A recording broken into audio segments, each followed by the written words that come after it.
latest trends in luxury home construction and design? I would say clients are more intentional about the spaces used. They're not necessarily hung up on how many square feet they want in their home and wanting to go large as much as wanting to be more thoughtful and impactful with the actual square footage spaces. So many of our homes are kind of shrinking in size. Yeah, I'd say on top of that, I mean, a little background on that is I think homes are shrinking in size partially because of inflation. But besides that, I'd say it's a real focus on outdoor spaces, arches, metal front doors. The LVP floors is really coming along. You mentioned the arches. The arches have definitely made a renaissance appearance, it feels like. I've done several homes here recently with arched openings on the interior.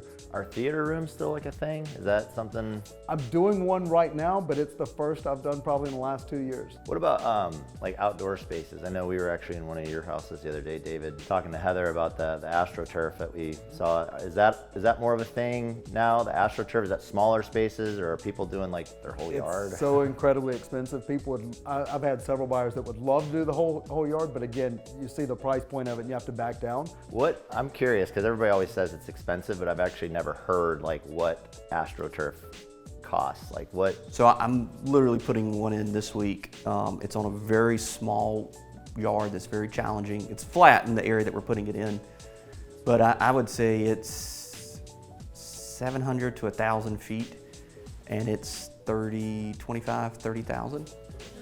So it's about 4 to 5x the cost of sod. That got a reaction. I don't know if you heard David there, and I agree with that. That's what I've come in at. It's about 5 times the cost of sod. How have interest rates affected home prices? New home prices? Last year slammed on the brakes. I felt like we went through May, the summer kickoff, people are on vacation. Phones kind of stopped ringing a little bit, and then boom, interest rates spiked kind of late summer, and there were no new leads coming in for a while as everybody, I think, was in a little bit of shock.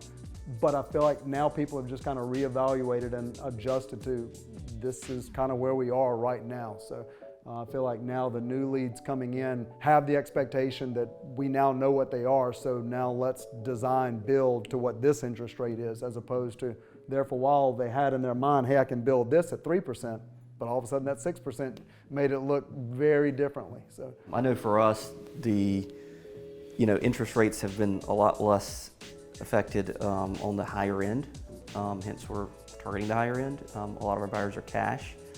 But it will filter throughout. I would say last October, it was scary for any builder in any part of the country. It just seemed like it was a shock to everyone, and everyone just paused. And then it really came back a lot faster than most people realized. But yeah, thanks a lot. We'll give you guys a round of applause. Yeah, thank you. We appreciate the opportunity. Thank you, sir. Thank you, Tom. Yes, sir. Yep, thank all of you.